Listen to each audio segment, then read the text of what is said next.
نحمده ونصلي على رسوله الكريم وعلى آله وأصحابه وأزواجه وذرياته وسلم تسليما كثيرا كثيرا. أما بعد، أعوذ بالله من الشيطان الرجيم. بسم الله الرحمن الرحيم. ألا إن أولياء الله لا خوف عليهم ولا هم يحزنون الذين آمنوا وكانوا يتقون. صدق اللہ العظیم.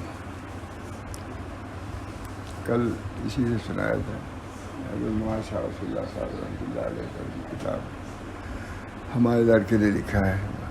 مولانا شاہ رسول اللہ صاحب کی سیرت ہے مختصرا، اور حضرت مولانا محمد احمد صاحب کی، اور اس کتاب کا نام ہی شیخان ہے.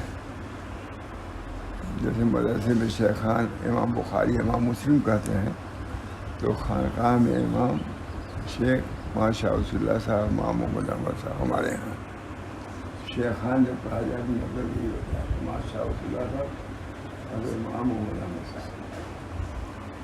تو اسی شیخان نامی سے کتاب ہے. ہاں مجھے زیادہ توجہ بھی نہیں تھی، لیکن ایک دن وہ یوں ہی اٹھایا تو دیکھا تو حضرت ہی کے ملفوظات ہیں، تو آپ لوگوں کو کیوں نہ اسے مستفید ہو. اللہ ہم سب کو توفیق دے. فرمایا میں نے علی گڑھ میں بیان کیا تھا کہ تمام اولیاء اللہ میں بقدر مشترک جو چیز پائی جاتی ہے وہ یہ ہے کہ ان حضرات نے اللہ تعالیٰ کے راستے میں اپنی عقل و رائے کو فنا کر دیا. علی گڑھ میں بیان کیا تھا عقل و علم کی جگہ پر. کہا میں نے ایسے مضامین بیان کیا ہے. سب علماء مطلب دنیاوی اعتبار سے تو علماء ہی ہیں، وہ لوگ بڑے پروفیسران ہیں، بڑے لوگ آتے تھے، بہت زبردست. علی گڑھ کی تقریر خود مشہور ہے. تو وہاں فرما رہے ہیں، خود فرما رہے ہیں میں نے علی گڑھ میں بیان کیا تھا کہ تمام اولیاء اللہ میں بقدر مشترک جو چیز پائی جاتی ہے وہ یہ ہے کہ ان حضرات نے اللہ تعالیٰ کے راستے میں اپنی عقل و رائے کو فنا کر دیا. جو اللہ کا ہے، اللہ کا رسول کہتا ہے، قرآن کہتا ہے، حدیث، اسی کو پیشوا بنایا. عقل کا راستہ یہ نہیں ہے، یہ فنا کا راستہ ہے. اللہ تعالیٰ ہم سب لوگوں کو اس راستے میں سب سے پہلی چیز یہ ہے کہ آدمی اپنی رائے کو فنا کر کے اللہ اور اللہ کے رسول میں فنا ہو کر کے راستے کو طے کرے.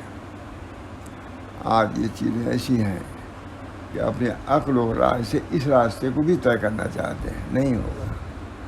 مٹایا ہے، صحابہ نے مٹایا ہے. بہت مشہور واقعہ ہے مولانا کہ نبی اکرم صلی اللہ علیہ وسلم تہجد کے وقت گئے، حجرے کم تھے. حضور صلی اللہ علیہ وسلم نے چکر لگایا، دیکھا کہ حضرت ابوبکر صدیق رضی اللہ تعالیٰ تلاوت کرنا ہے، مگر دھیرے دھیرے تلاوت کرنا ہے، آواز پست. حضرت عمر رضی اللہ تعالیٰ کو دیکھا بہت زور زور سے تلاوت کر رہے ہیں. بہت مشہور واقعہ ہے، بہت. صبح کو بلایا، کہا ابو بکر تم تلاوت کر رہے تھے، بہت دھیرے دھیرے تلاوت کر رہے تھے، آواز تمہاری پست تھی. کہا اللہ تعالیٰ یا رسول اللہ، ہم کو جس کو سنانا تھا وہ تو سن رہا تھا، ہم کو زور سے پڑھنے کی کیا ضرورت ہے؟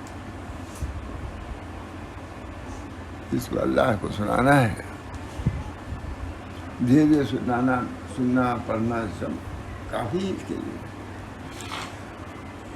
حضرت ابوبکر صدیق رضی اللہ تعالیٰ حضرت عمر کو بلایا.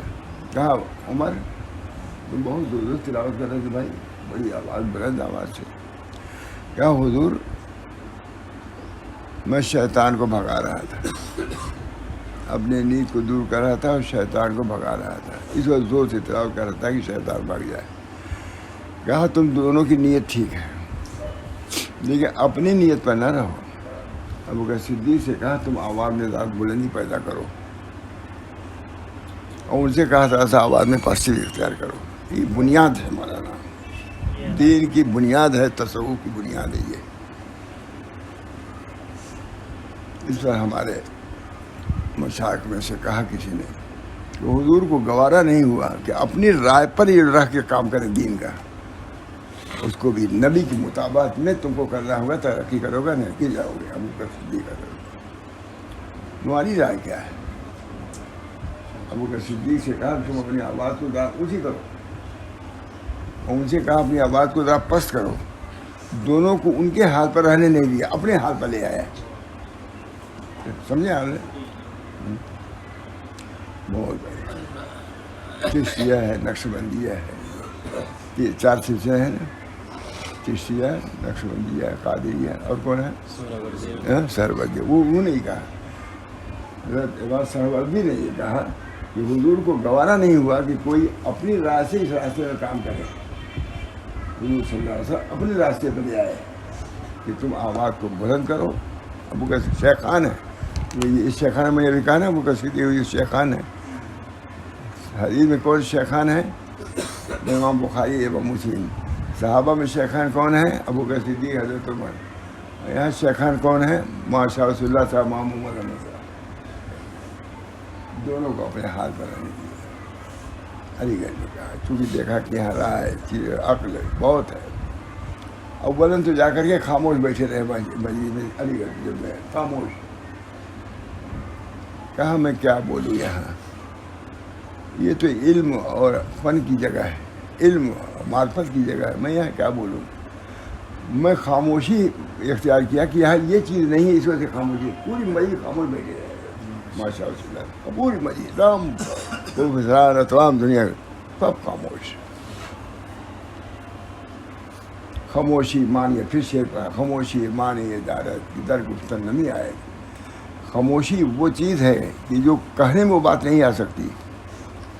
خاموشی مانی عدالت کی در گفتن نمی آئے۔ خاموشی ایسی چیز ہے کہ جو کہنے میں اس کی تعریف، اس کی خوبی نہیں آ سکتی۔ وہاں کے مناسب یہی بیان تھا، خاموش، بولنا نہیں، خاموشی اختیار کیا۔ کہا کہ بولتے تو ہیں یہاں لوگ، خاموشی کی اہمیت بیان کیا۔ کچھ دیر خاموش رہو تو اللہ کی طرف سے علوم آئیں گے۔ اللہ تعالیٰ ہم سب لوگوں کو توفیق دے ان حقائق کو سمجھنے کے لیے۔ اللہ تعالیٰ نے پہلے تو خاموشی سکھایا ہے، الف لام میم، خاموشی سکھایا، جو کچھ بولنا مت ہے ہی نہیں۔ اللہ عالم بما، اللہ ہی جانتا ہے۔ ہر عالم کہتا ہے پڑھانے بیٹھا ہے، بیٹھے کیا کرتا ہے، اللہ عالم، ہم نہیں جانتے۔ معلوم ہوا کہ علم کی ابتدا خاموشی سے ہے، قرآن کی ابتدا خاموشی سے ہے، بکواس سے نہیں ہے۔ خاموشی مان عدالت، آج اس کی ضرورت ہے، اللہ کی طرف رجوع قلب سے۔ اللہ ہم سب کو اس کی توفیق دے۔ طریق کو سمجھنے کی بھی اہمیت ہے۔ اللہ تعالیٰ نے طریق کو واضح فرمایا ہے، ہمارے مشائخ نے پورا طریق اشارت فرماتے ہیں۔ فرمایا،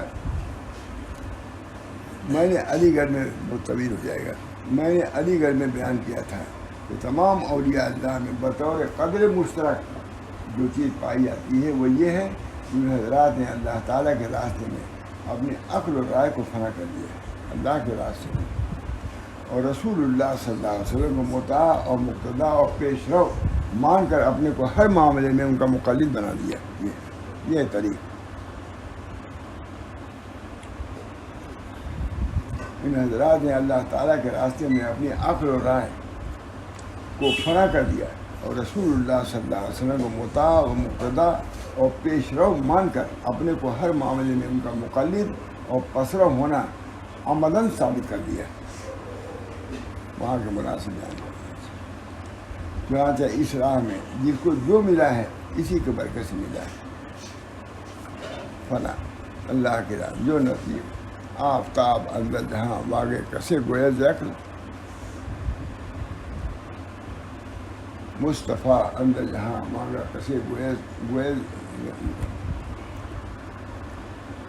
حضور صلی اللہ علیہ وسلم کے رہتے ہوئے کسی کا بولنا ایسے ہی ہے جیسے آفتاب کے ہوتے ہوئے چراغ کو دکھانا ہے۔ ما ورائے عقل، عقل کی بھی ایک حد ہے، اس کے بعد اس کو جھکنا پڑتا ہے. اسی نبی صلی اللہ علیہ وسلم کا ایک ما ورائے عقل کیا چیز ہے؟ وہی ہے. تمہارے عقل کے اوپر بھی ایک چیز ہے، وہ وہی ہے. وہی کے تابع ہو گئے، کامیابی ہو گئی. جہاں تمہاری عقل لنگڑی اور لونجی ہو گئے ڈوب جاتی ہے، وہاں وہی کا سلسلہ شروع ہوتا ہے. اس وجہ سے جتنی چیزیں ہیں ہمارے ابن تیمیہ نے لکھا ہے، بہت یہاں بہت ماہر ہیں. کہاں دیکھو یہ روشنی ہے، یہاں اجالا ابھی بجھا دیا جاتا ایک قسم کی تاریکی ہو جائے گی. یہاں دیکھنے کے لیے اس کی ضرورت ہے. یہاں کمرے میں بھی ایک ہے روشنی، لیکن روشنی کام نہیں آتی جب تک یہ نہ جلا ہوگا. اسی طریقے سے عقل کی بھی ایک روشنی ہے. جب اس کی روشنی مات پڑتی ہے، پھر وہی کی روشنی آتی ہے، تب تم کو حقائق منکشف ہو گئے.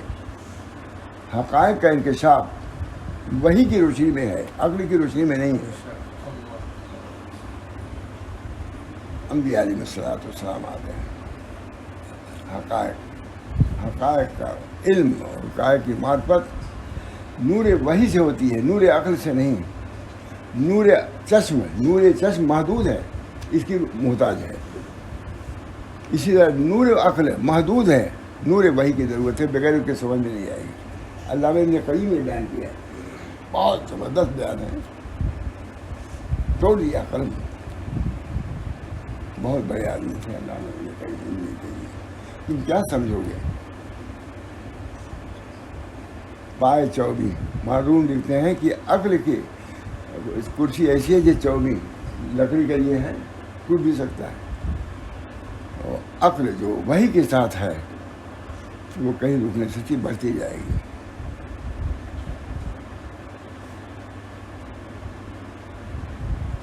لولا النبوات لبطل المعاش والمعاد. ابن قیم. لولا النبوات لبطل المعاش والمعاد. اگر نبوتیں نہ ہوتی تو معاش و معاش سب باطل ہو جاتے. معاش بھی تم نہیں چل سکتے تھے. معاش کے لیے بھی آدم علیہ السلام آئے، کھیتی کیا، ادریس علیہ السلام دوائیاں بتلائیں. معاش کے طریقے میں ابھی علی گڑھ میں بیان کیا تھا میں اس پر. اور لولا النبوات لبطل المعاش والمعاد. اگر نبوتیں نہ ہوتی تو معاش و معاد ہی نہیں باطل ہوتی. خالی آخر نہیں، دنیا بھی باطل ہو جاتی. تم کو سمجھ میں نہیں آتا کیا کرنا.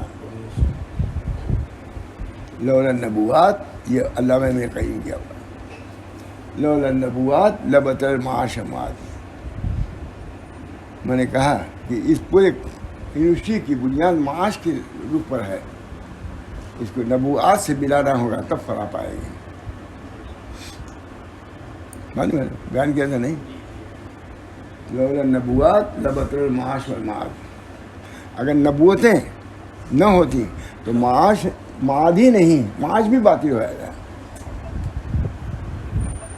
میں نے کہا کیونکہ اس یونیورسٹی کا یہ آغاز معاش سے ہوا ہے، اس وقت معاش کے ساتھ نبوات کو ملاؤ فنا پا ہوئے.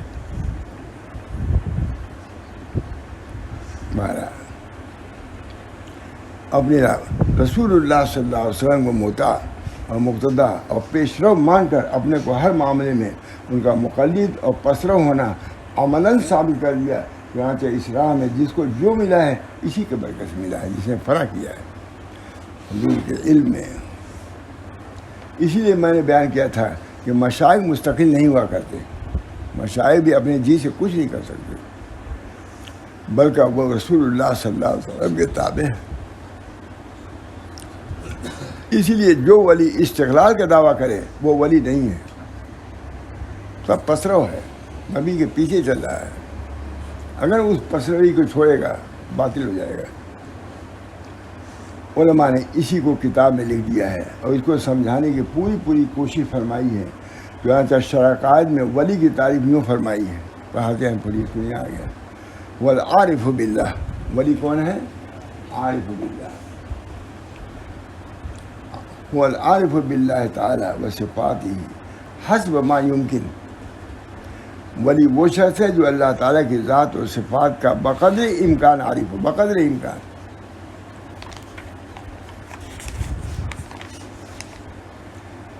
طاعات پر مداومت رکھتا ہے ولی. سب سے پہلی چیز عقائد، اس کے بعد اعمال، اور اعمال میں مواظبت ہونا چاہیے.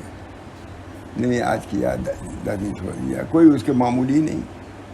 خود امام شافعی فرماتے ہیں کہ ہر عالم کا ایک وظیفہ ہونا چاہیے فیما بینہ و بین اللہ، ہے کہ نہیں؟ فیما بینہ و بین اللہ، ہر عالم کا، ہر عالم کے لیے ورد ہونا چاہیے جو فیما بینہ و بین اللہ، اس کے درمیان اور اللہ کے درمیان میں تعلق ہے، مخلوقی سے نہیں. ایک وقت ہونا چاہیے جس میں اللہ سے مناجات کرے، ذلات کا اپنے اعتراف کرے، اپنے کمیوں کا استحضار کرے. یہ نہیں کہ کمالات لیے پھر رہے ہو تو اللہ کے سامنے تو جھکو کہ اللہ ہم کچھ بھی نہیں. اللہ یہ طریق مولانا ہے جس میں طرح طرح کی مخالفت معالبت ہے. یہ طریق کوئی خلاف ہے، سب طریق شرع وقائد پڑھاتے ہیں نا، اس میں ہے کہ نہیں عبارت؟ اسی کو بیان کیا علی گڑھ میں حضرت سنائے اس میں المجتنبات. یہ دیکھیں بہت حسب هو العارف باللہ تعالیٰ و صفاتی حسب ما یمکن المواظب علی الطاعات، طاعات پر مواظبت کرتا. بہت عمدہ بات ہے. اللہ ہم سب لوگوں کو اس پر لائے، طاعات پر مواظبت کرے اور معاصی سے مجتنب اجتناب کرے. یہ بھی ساتھ عقائد درست ہوں، اعمال پر مواظبت ہو، صحیح تو ہو، مواظبت ہونا چاہیے، اور معاصی سے مجتنب ہو، مجتنب اجتناب، اور لذات اور شہوات سے دور رہنے والا ہو. تب ولایت ہے. لذات اور شہوات میں ہر وقت رہو گے کیا پاؤ گے؟ لذات و طاعت. اس کے بعد ہی آگے چل کے فرماتے ہیں لن یکون ولیا الا ان یکون محقا فی دیانتہ ودیانته الاقرار بالقلب واللسان بإرشاد رسول صلی اللہ علیہ وسلم. خود ثابت کوئی شخص ولی نہیں ہو سکتا. اس کے کچھ ہی دیر کی تحریک فرما رہے شرع عقائد کی کتاب. کوئی شخص ولی نہیں ہو سکتا جب تک اپنی دیانت میں محق رہو، ثابت رہو. دیانت اس کی ثابت ہونا چاہیے. دیانت دیانت کا نام نہیں، دیانت ختم ہے، امانت ختم ہے، کسی کا کچھ اعتبار نہیں. ہم ہر وقت حالات مسلمان ہی سے رہتے ہیں، ہندو تھوڑے نہیں آتے ہمارے پاس. سب پریشان ہیں، فلاں نے یہ حرف کر لیا، فلاں نے وہ غبن کر لیا، فلاں مسلمان کا حرف غبن کر رہا ہے، غصب کر رہا ہے. وہی ہے. کوئی شخص ولی نہیں ہو سکتا جب تک اپنی دیانت میں محق نہ ہو. اور محق ہونے کا مطلب یہ ہے کہ رسول اللہ صلی اللہ علیہ وسلم کے رسالت کا قلب و زبان سے مقر نہ ہو. پہلی چیز یہ. اور رسول اللہ صلی اللہ علیہ وسلم کے جملہ اوامر و نواہی میں آپ کی اطاعت کرتا ہوں. آپ لوگوں کے برکت سے 20ویں سال بعد میں خود دیکھ رہا ہوں. میں نہیں جمع کیا ہے، محبوب نے جو کچھ کیا ہمارے مشورے سے کیا، لیکن مجھے خیال تھا مجھے کبھی دیکھنا چاہیے. آج آ گیا، آج آپ لوگوں برکت سے تھا مجھے خیال کیا. تو آپ سے کہوں گا کہ وہ سارا کاغذ نکالیے گئے، بار آ گئی. یہ علی گڑھ میں سنایا دیتے ہیں، سارا کاغذ لے کے بیٹھتے ہی تھے. اور کیا نصیحت دیتا ہے. تو ہم پورا شور ہو گیا، حضرت کے مجالس کا بہت شور ہے. ہاں پروفیسران بڑے بڑے آتے تھے، علی احمد نظامی والے سب آتے ہیں. میرا خیال ہے رسول اللہ صلی اللہ علیہ وسلم کے جملہ اوامر اور نواہی میں آپ کی اطاعت کرتا ہوں. یعنی عقائد و عبادات کے علاوہ معاملات، معاشرت اور اخلاق میں بھی اسی طرح متبع ہو جیسا کہ سلوک اور برتاؤ متبع ہو. یعنی اخلاق میں بھی اسی طرح متبع سنت ہو کہ ان کے سلوک و برتاؤ کو دیکھ کر رسول اللہ صلی اللہ علیہ وسلم کے اخلاق یاد آ جائے. ایسے جو اس راستے میں چلے اس طریقے سے رہنا چاہیے کہ آدمی سمجھ لے کہ حضور کے اخلاق ایسے ہی تھے. علامہ شاعرہ نے لکھا ہے بہت کہ بعض مشائخ ایسے ہیں جو کہتے ہیں کہ ہم کو عیادت سے اور زیارت سے اور اسے مناسبت نہیں ہے، ہماری طبیعت گوارا نہیں کرتی. کہا تمہاری طبیعت شریعت کے خلاف ہے، توبہ کرو. شیخ ہو بڑے ہو اتباع سنت نہیں کرو گے کبھی شیخوخت باقی نہیں رہے گی تمہاری. حضور زیارت کرتے تھے, عیادت کرتے تھے, جاتے تھے کہ نہیں. ایک معمولی بانی کی جنازے میں لوگوں نے نہیں شریک کیا. کہا کہ ارے وہ جو جھاڑو دے رہی تھی کہاں گئی؟ کہا حضور وہ تو مر گئی. کہا کسے جنا؟ حضور قبر پر گئے اس کے. یہ ہے حضور صلی اللہ علیہ وسلم. معمولی بات نہیں. حبشی تھی جھاڑو دیتی تھی. یہ حضور کے یہ اخلاق جو معلوم ہوا کہ اس کی وفات ہو گئی ہے. کہا تم نے ہم کو اطلاع بھی نہیں کیا. کیسی شفقت تھی.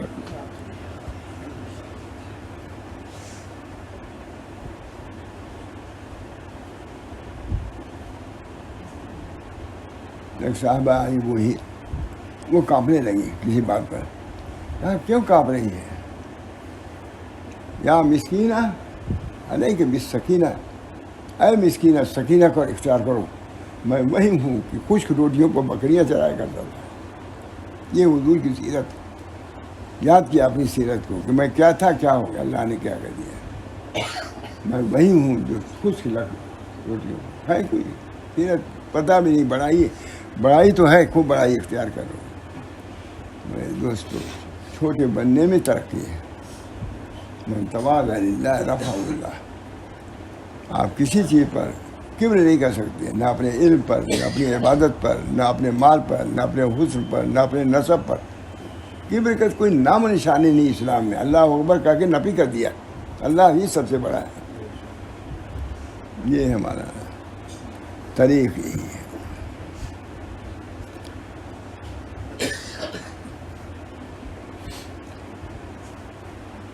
اس کے سلوک اور برتاؤ کو دیکھ کر رسول اللہ صلی اللہ علیہ وسلم کے اخلاق یاد آئے. اگر اس ولی نے دین کے کسی شعبے میں آپ صلی اللہ علیہ وسلم کے مطابقت کو ضروری نہیں سمجھا اور اپنے کو مستقل گردانا تو وہ شر ہرگز ولی نہیں ہو سکتا. شرع عقائد کی کتاب ہم لوگ سمجھتے ہیں بس پڑھا دو, دیوبند میں امتحان ہو جائے, دورے میں داخلہ ہو جائے, اس کے علاوہ کوئی ذہن میں نہیں رہتا. اس کی پوری بحث کیا ہے حضرت نے.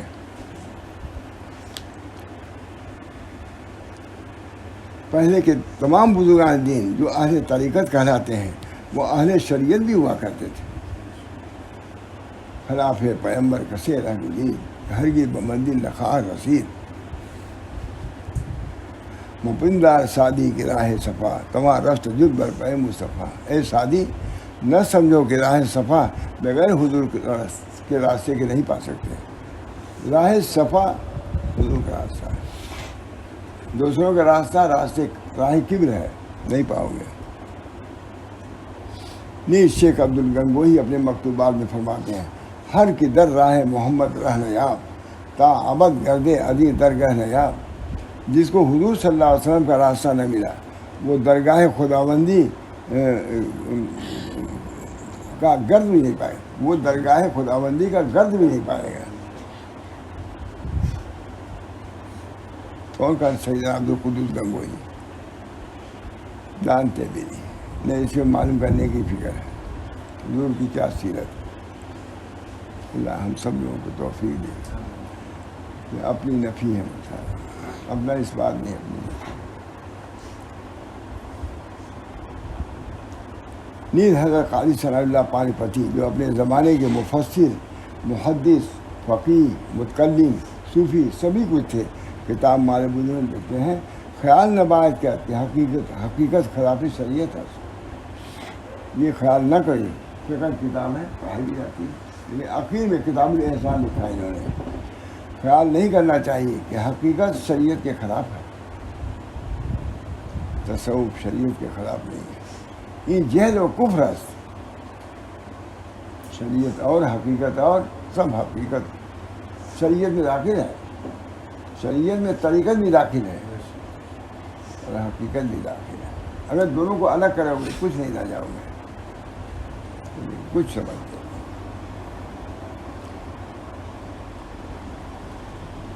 مگر افسوس کہ اکابر کے ارشادات کی جانب توجہ کم ہو گئی ہے اور شیطان کی چال اس کے چال میں پھنس گئے, اس کے جال میں پھنس گئے.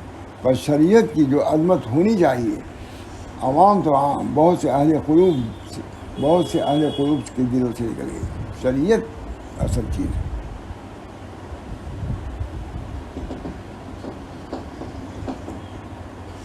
ولی کی تعریف کو نہیں عمدہ کیا. عارف باللہ تعالی و صفاتی حسب ما یمکن، پوری معرفت میں. تو اس کی صحت میں کسی کو کیا کلام ہو سکتا ہے؟ ہاں اگر اس میں ایک وصف اور بڑھائیے یہ مسئلہ مزید واضح ہو جاتا ہے. وہ بے رسول ہی کا لفظ ہے، جس کا مطلب یہ ہوگا کہ ولی وہ ہے جو حسب امکان اللہ تعالیٰ اور اس کے صفات کے معرفت کے ساتھ ساتھ اس کے رسول کا بھی عارف ہو. یہ حضرت بات ہے. اسی لیے ولی کے لیے جیسے اللہ تعالیٰ کی معرفت ضروری ہے ویسی رسول اللہ صلی اللہ علیہ وسلم کی معرفت کی ضروری ہے. پوری بات ہے. اللہ تعالیٰ ہم سب لوگوں کو انعقاد. تو میں نے جو آیت پڑھی تھی الا ان اولیاء اللہ لا خوف علیہم ولا هم یحزنون الذین آمنوا وکانوا یتقون. فرماتے بہت اس پر مجلس میں بیان فرماتے تھے اس آیت پر کہ دیکھو ہر شخص اپنے لوگوں کو اپنے دوست کو پہچانوا کے جاتا ہے کہ دیکھو یہ تمہارا دوست، اس کے خیال رکھنا. اور جو دشمن ہوتا ہے اس کو پہچانا جاتا ہے اسے پورا حذر رہنا. تو کیا اللہ ہی اپنے ولیوں کو پہچانوائے گا نہیں؟ یہ ان کا بیان تھا اس انداز سے کہ لوگ اس بارے میں جس کو چاہے ولی سمجھ لیں ولی ہوگا. بھائی اللہ کا ولی ہے نا، تو اس کو کون پہچانے گا؟ پہچانوائے گا اللہ ہی پہچانوائے گا. بہت خاص مضمون کا تھا کہ لوگ اولیاء اللہ کو پہچانواتے ہیں. اللہ نے پہچانوایا ہے. کیا پہچانوایا؟ الا ان اولیاء اللہ لا خوف علیہم ولا هم یحزنون الذین آمنوا وکانوا یتقون. جو ایمان رکھیں تقوی وہی ولی ہے پہچان. لیکن کسی آدمی لگتا ہے کہ اس زمانے میں وہی ولی وہی کان فاسقن وہی کان نصرانین. ولی کو اتنا عام کر دیا کہ وہ فاسق فاجی کو بھی لوگ ولی سمجھنے لگے، نصرانیوں کو عیسائیوں کو ولی سمجھنے لگے. قائل لگی ہوئی ہے الا ان اولیاء اللہ لا خوف علیہم ولا هم یحزنون الذین آمنوا وکانوا یتقون. یہ بنیادی چیز ہے. کسی کے اندر ایمان دیکھو، تقوی دیکھو، وہ ولی ہو سکتا ہے. جو اس کے برعکس ہے وہ ولی نہیں. اللہ کو علی نے اللہ تعالیٰ نے صاف فرما دیا کہ میرا ولی نہیں ہو سکتا. اس میں تم پر حذر رہو. اس پر پوری بات پوری مجلس میں بیان کرتے کہیں ہم نے نہیں سنا. اس پر پوری بات کہ اللہ ہی اپنے ولی کو نہیں پہچانے گا. فرماتے تھے کہ اس سڑک پر جو گھوم رہے ہیں اسی کو یہی لوگ کہتے تھے. مجلس والوں کو معاف کیجیے گا، کہتے تھے یہ لوگ جو بیٹھے ہوئے ہیں یہ سب سن رہے ہیں اور جا کے کوئی چیتھرا تتھرا گالی دیتا ہو پائے اسی کو ولی سمجھ لیں گے. مخاطب کر کے ولی یہ لوگ بیٹھے ہوئے سن رہے ہیں، یہ میں بیان کر رہا ہوں سن رہے ہیں، لیکن نیچے جا کر کے جو انڈا ننگا آدمی جو کہیں گے یہی ولی ہے. یہ بیان کرنے کے بعد بھی کوئی ٹھیک نہیں کہ ولی کی پہچان کر سکے. لوگ وہ بڑے لوگ تھے جتاب تھے ہمیں، لیکن کبھی میں یہ نہیں کہتا. وہ انہیں کا منصب تھا کہتے تھے. بڑے لوگ سب بڑے علماء رہتے تھے. کہتے یہ میں بیان کر رہا ہوں کہ ولی کی شرائط میں سے کیا ہے؟ ایمان، عمل صالح ہے کہ نہیں. لیکن یہی لوگ جب اتریں گے نیچے اپنے لوگ کہتے ہیں، یہی لوگ جب اتریں گے کوٹھا تھا اس کے اوپر، جب دیکھیں کسی ننگ دھرنگ کو جو واحیات خرافات گالی گلوچ کر رہا ہے اسی کو ولی سمجھ لیں گے. یہ لوگ یہ بزرگ لوگ ہیں. سب سے بڑا رکھنا ولایت کی تعریف میں ہوا ہے کہ ولایت کے جو لوازم تھے اس کو ختم کر دیا گیا. سب سے بڑی جو جتنا ایمان، جتنی اطاعت، جتنی اتباع، اسی اس کا درجہ ہے ولی کا. ایک بزرگ تھے علامہ شاطبی نے لکھا ہے، ایک مشتہر مشہور بالولایت ایک شخص تھا، مشہور بالولایت. علامہ شاطبی لکھ رہے ہیں، یہ عقائد کی کتاب موافقات میں لکھا ہے. ایک شخص مشہور بالولایت تھا، اس سے ملنے کے لیے ایک شخص گئے. اب گئے ساتھ چلے، اسے قبلہ کی جانب تھوکا، بس وہیں سے پیچھے. کہا جو شخص ایک سنت پر جس پر ہم کو اطمینان نہیں ہے، اس کے ولایت پر ہم کیا اطمینان کر سکتے ہیں؟ باعزید بستانی نے لکھا ہے، مجھے آپ لوگ سمجھیے، باعزید بستانی نے کہا ہے انہوں نے ایک سنت کے اتباع نہ کرنے پر اس کو ولایت سے خارج کر دیا، تو پھر کیا حال ہے جو لوگ دن رات شریعت کے خلافی کر رہے ہیں، ان کو کیسے ولی تم سمجھ رہے ہو؟ ہذا اصل باعزید بستانی، یہ ایک اصل ہے کہ باعزید بستانی نے کہا کہ بغیر اتباع سنت کے ولایت کے درجے کو نہیں پہنچ سکتا. اس شخص سے مسابہ بھی نہیں کیا، واپس کہا کہ یہ شخص قبلے کی جانب تھوک رہا ہے. جب اس کو اتنا ادب نہیں ہے تو اور اس کی باقی چیزوں کو ہم کیا اطمینان کر سکتے ہیں؟ سمجھ گئے نا؟ آ جائے یہ حضرت کی تقریر بہت شاندار طرح سے بیان کرتے ہیں. ہاضا اصل کتاب دیکھ لیجیے، دکھلا دوں گا. یہ ایک اصل ہے کہ باعزید بستانی نے یہ مقرر کر دیا ہے کہ بغیر اتباع سنت کے ولایت کے درجے تک کوئی نہیں پہنچ سکتا ہے. صرف قبلے کی جانب تھوکا انہوں نے، اس سے وہ سمجھا کہ یہ باطنی نسبت سے، باطنی ادب سے محروم ہے یہ شخص، ایسا سا ولی نہیں ہو سکتا. کہتے ہیں احتیاط کی ضرورت ہے. ویسا عام طور سے قبلے کے جنگلے ہوتے ہیں، یہاں تو اس کا نہیں، لیکن ہم لوگ وہاں رہتے تھے، جہاں جاتے تھے گجرات میں، سب قبلے کے جنگلے. میں تو کہتا ہوں ضرورت پڑی جاتی ہے، گھنٹوں آدمی رہتا ہے، لیکن شاید میں نے کبھی تھوکا، ضرورت بھی پڑتی تھی. میں کہا وہی یاد آ جاتا تھا مجھ کو، یہی بات مجھ کو یاد آ جاتی تھی کہ قبلے کی جانب تھوکنا ہوگا. اب کسی طرح کر کے تھوک لیں دوسری بات ہے، لیکن ہذا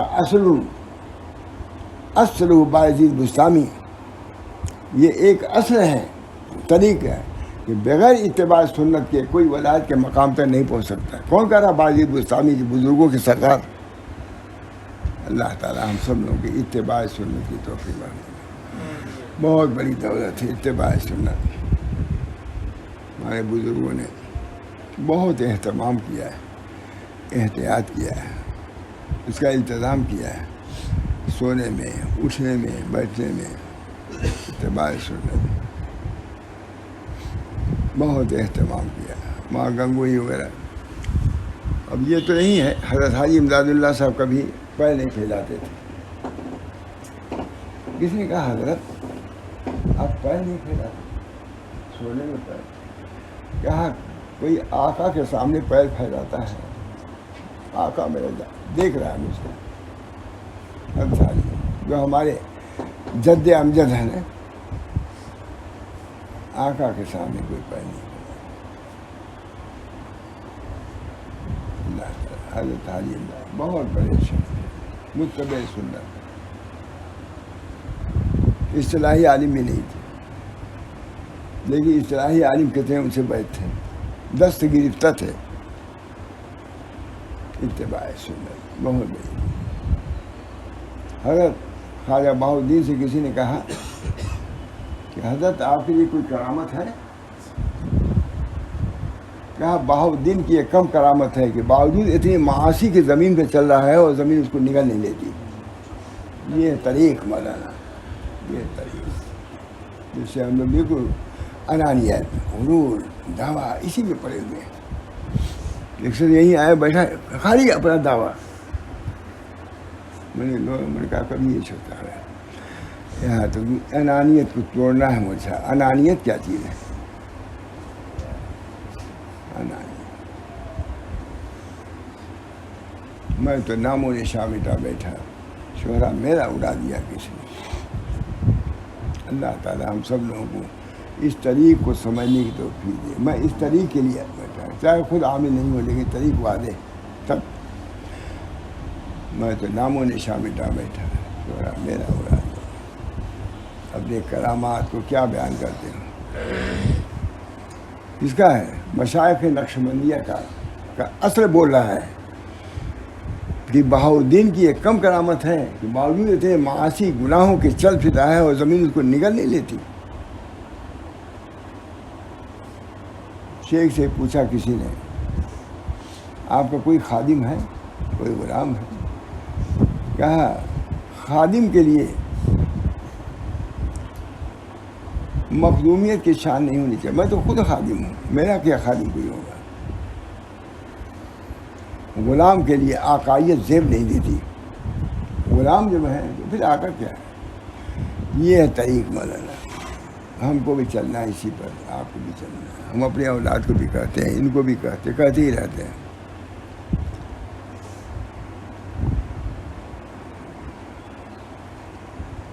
دل سے پوچھا ہم نے تمہاری کتنی عمر؟ وہی ہے نا. ہاں. کہا 18 سال. میں نے کہا 18 سال کی عمر میں ہماری شادی ہوئی، تبھی سے یہ بات سن رہے ہیں. 18 سال کی عمر سے بھائی شادی ہوئی، حضرت کے پہنچ گئے. پہلے ہی نکاح ہوا، پوچھا تم زمان تم حافظ ہو؟ میں نے کہا نہیں. کہا ہوں میں میجر پاس کر کے گیا تھا. اسی وجہ سے تربیت شروع ہو گئی کہ نہیں. چھوہارا لے آنے میں کچھ دقت ہو گئی تھی. کہا تم چھوہارا بھی نہیں معلوم کہ کون لے آتا ہے، کون تقسیم کرتا ہے. یہ بھی ڈانٹ. تو ڈانٹ سے تو شروع ہی ہے ہمارے، پوری زندگی ڈانٹ ہی سے شروع ہوئی ہے. زجر تو بھی خون دل پینے کو، لخت جگر کھانے کو یہ غذا ملتی ہے. جانا تیرے دیوانے کو. ہر چیز میں اتنی محنت ہے. معمولی امتحان ان کو تھا پریشان، امتحان ہے امتحان ہے امتحان ہے. یہ امتحان باقی ہے، اس کے لیے کتنی تیاری کر رہے ہو. ہم لوگ دلی میں تھے، وہاں رہا تھا، تو میں گیا، مل کے آنا تھا مجھے الہ آباد میں. کہا کہاں جا رہے ہیں؟ میں نے کہا الہ آباد جا رہا ہوں. کہا وہاں کے جانے کو بھی یاد رکھیے. یہ فوراً ہمارے مسلم بھی سب ویسے ہی تھے. اب دیکھیے وہاں رہا تھا، مجھ سے کہا وہاں کے جا. میں نے کہا الہ آباد جا رہا ہوں. میں نے کہا وہاں کے جانے کو بھی یاد رکھیے. آخرت، تذکیر آخرت. وذکر فإن الذکرى تنفع المؤمنین. آپ تذکیر کیجیے، مومنین کو نفع ہو. بہرحال اللہ تعالی ہم سب لوگوں کو طریق حق پر قائم و دائم رکھے اور اس طریق کو ہمارے لیے آسان فرمائے. اللہ تعالی اپنے درگاہ تک پہنچنے کی توفیق مرمت کر. وہی پہنچائیں گے جو پہنچے گا. تو کہتے اپنے کو سمجھے تو کہ ہم کمزور ہیں، ضعیف ہیں. اللہ سے مدد مانگو. اللہ اس طریق پر چلنا آسان ہمارے لیے. حضور نے خود مانگا اللہم آت نفسی تقواہا وزکھا انت خیر من زکاہا انت ولیھا. آپ ولی ہیں، میں صاحب نفس ہوں، تو آپ ولی نفس ہیں. آپ ہماری مدد کیجیے. بہرحال یہ ذہن اس کتاب کی برکت سے ٹھیک بیان کر دیا. اس کتاب کی برکت ہمارے محبوب نے جمع کیا. اللہ کے اچھی ہے، بہت اچھے ملفوظات آگے ہیں. میں بھی دیکھ نہیں رہتا، یوں ہی اٹھایا. میں نے کہا کل بھی بیان کیا تھا ملفوظات، بزرگوں کے ملفوظات. حضرت حاجی صاحب کہتے ہیں کہ اہل اللہ کے ملفوظات